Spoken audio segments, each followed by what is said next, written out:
അച്ഛൻ, അമ്മ, കൂട്ടുകാർ, സ്നേഹത്തോടെ എല്ലാവരും ചുറ്റിലും ഉണ്ടാവുക. മരുന്നിനേക്കാൾ അവൾക്ക് വേണ്ടത് ഈ സന്തോഷമാണ്. ഞങ്ങൾ അവൾക്കൊന്നിനും ഒരു കുറവും വരുത്തില്ല ഡോക്ടർ. ഒരു ഡോക്ടർ എന്നുള്ള നിലയിൽ പല അത്ഭുതങ്ങളും ഞാൻ കണ്ടിട്ടുണ്ട്. പക്ഷേ ഗൗരിമോളുടെ കാര്യത്തിൽ ഞാൻ കണ്ട ഏറ്റവും വലിയ മരുന്ന് അവളുടെ അമ്മയുടെ സ്നേഹമാണ്. ആ രോഗം ഇനി അവളെ ബാക്കിയുണ്ടോ? ഇപ്പോ ഗൗരിമോളിൽ കാണുന്ന ഈ പുരോഗതിയുടെ അർത്ഥം അവളുടെ അസുഖം പൂർണ്ണമായും മാറിയെന്നല്ല. ഇപ്പോ അവളൊരു പളുങ്ക് പാത്രം പോലെയാണ്. ചെറിയൊരു അശ്രദ്ധ, ഒരു ഷോക്ക്, അത് മതി വീണ്ടും എല്ലാം തകരാൻ. അത് നിങ്ങളുടെ ജീവിതത്തിലെ ഏറ്റവും വലിയ ബാഡ് ന്യൂസായി മാറും. കുറച്ച് ദിവസം കൂടി ആശുപത്രിയിൽ തുടരാം. അത് കഴിഞ്ഞാൽ വീട്ടിലേക്ക് പോകാം. പക്ഷെ കുറച്ച് നാളത്തേക്ക് ഇതേ കരുതൽ മോൾക്ക് നിങ്ങൾ കൊടുക്കണം.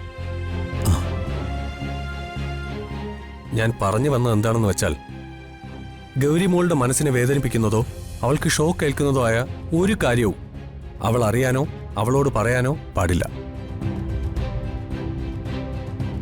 അങ്ങനെ എന്തെങ്കിലും സംഭവിച്ചാൽ ഗൗരിമോൾക്ക് അതിനെ അതിജീവിക്കാൻ കഴിഞ്ഞെന്ന് വരില്ല. ചെറിയൊരു ഷോക്ക് പോലും കേൾക്കാനുള്ള ശക്തി അവളുടെ കുഞ്ഞു ഹൃദയത്തിന് ഇപ്പോൾ ഇല്ല.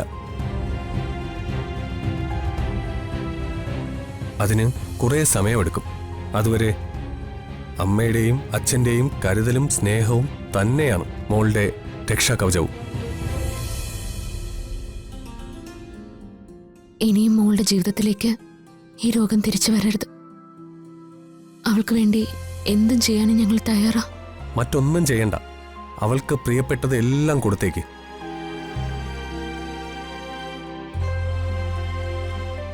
അച്ഛൻ, അമ്മ, കൂട്ടുകാർ, സ്നേഹത്തോടെ എല്ലാവരും ചുറ്റിലും ഉണ്ടാവുക.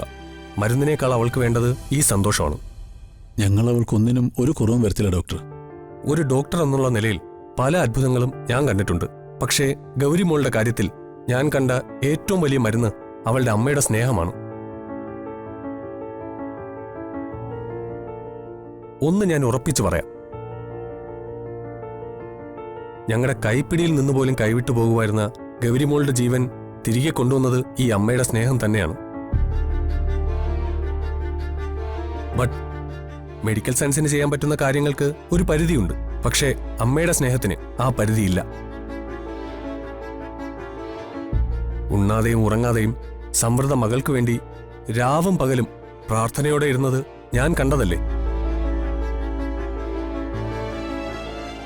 അതിനേക്കാൾ വലിയ ഒരു മരുന്നും ഗൗരിമോളുടെ ജീവിതത്തിൽ വേറെ കിട്ടാനില്ല.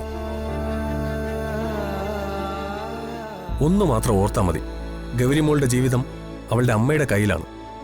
എപ്പോഴും അമ്മ അവളുടെ കൂടെ തന്നെ ഉണ്ടാവണം. ഞാൻ പറഞ്ഞത് സമൃദ്ധയ്ക്ക് മനസ്സിലായല്ലോ അല്ലേ? മനസ്സിലായി ഡോക്ടർ. എന്റെ മോളുടെ കൂടെ ഞാൻ ഉണ്ടാവും. എന്റെ മോളെ വിട്ട് ഞാൻ ഒരിക്കലും പോവില്ല. ഓക്കെ.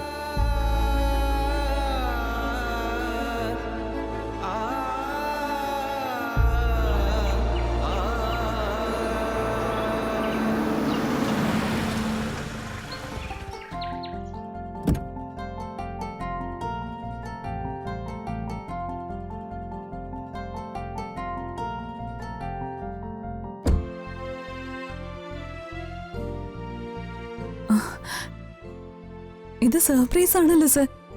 അല്ല, സാറെന്താ ഈ വഴിക്ക്? ആവശ്യം എൻ്റെ ആയതുകൊണ്ട് ഞാൻ ആരതിയുടെ അടുത്തേക്ക് വരുന്നതാണല്ലോ മര്യാദ. ആദ്യം ഞാൻ ഇരുന്നോട്ടെ, എന്നിട്ട് പോരെ ചോദ്യം പറിച്ചിലൊക്കെ. സോറി സർ, സാറിനെ കണ്ട എക്സൈറ്റ്മെന്റിൽ ഞാനതങ്ങ് മറന്നു. സർ ഇരിക്കൂ. Thank you.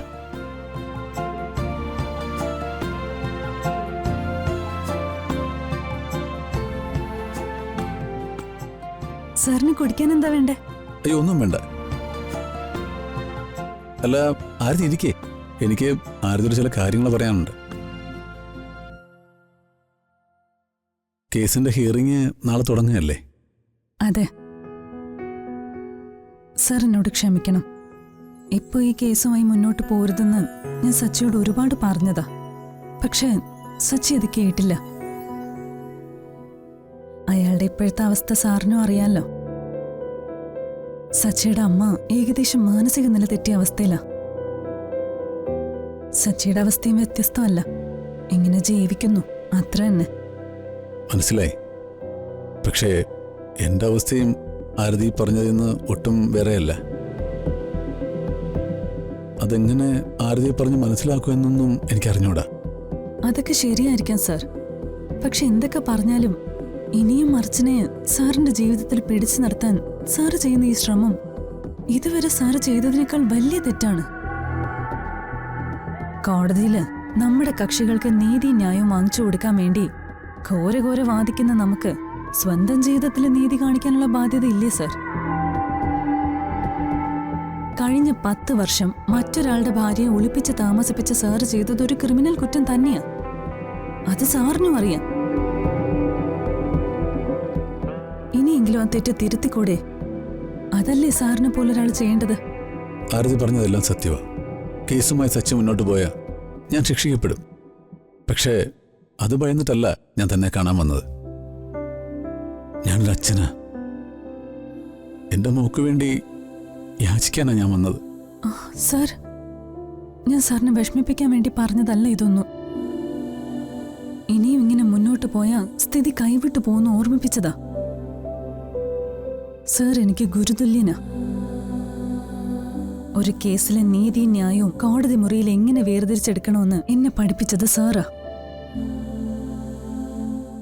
എനിക്ക് സാറിന്റെ ജീവിതത്തിലുണ്ടായ ഈ പ്രശ്നത്തിന്റെ ന്യായം വേർതിരിച്ചെടുക്കാൻ പറ്റുന്നില്ലല്ലോ സാർ.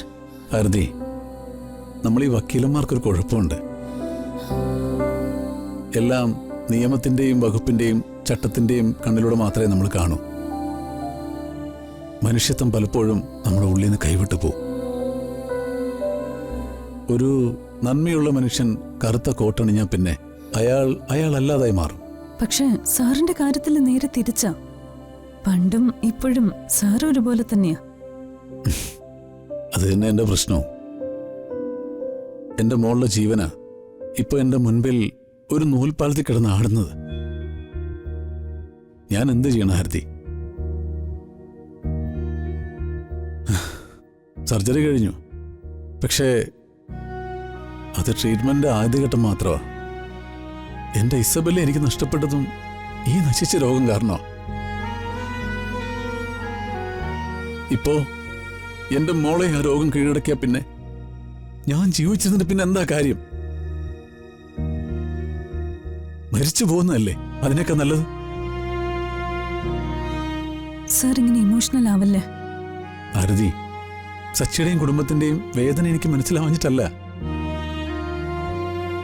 സ്വന്തം മോളുടെ ജീവൻ രക്ഷിക്കാനുള്ള ഒരു അച്ഛന്റെ അവസാന ശ്രമത്തിലാ ഞാൻ. ജീവിതത്തിനും മരണത്തിനും ഇടയിലെ ആ നൂൽപ്പാലം മാത്രമാ അവളുടെ ആകെയുള്ള പ്രതീക്ഷ.